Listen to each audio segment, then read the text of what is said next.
today, I'm going to take a brief look at the question whether you have updated your commercial contracts or your terms and conditions of business.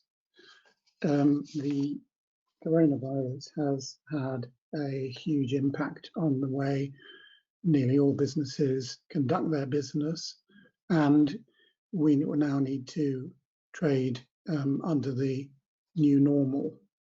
Therefore, it's important that you review your standard commercial contracts, your terms and conditions, and your other documents to ensure that they are still fit for purpose. Most terms and conditions contain what is called force majeure clauses.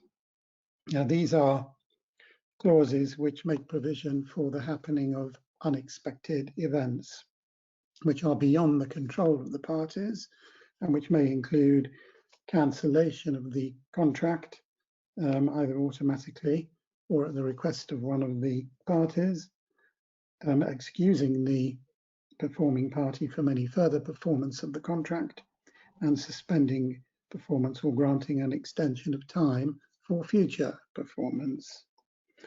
So you need to pay careful attention to your terms and conditions and also to the definitions.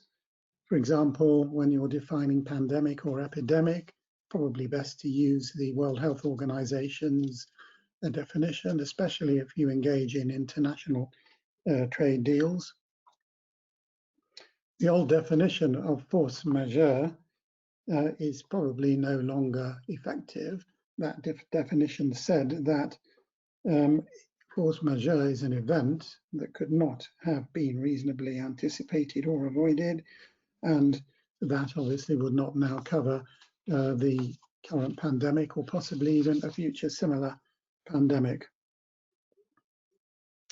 Bear in mind that you can't simply impose harsh terms and conditions on your customers, because they have to pass the fairness test, and that applies certainly to business from business to consumer contracts, and to a lesser extent business to business contracts.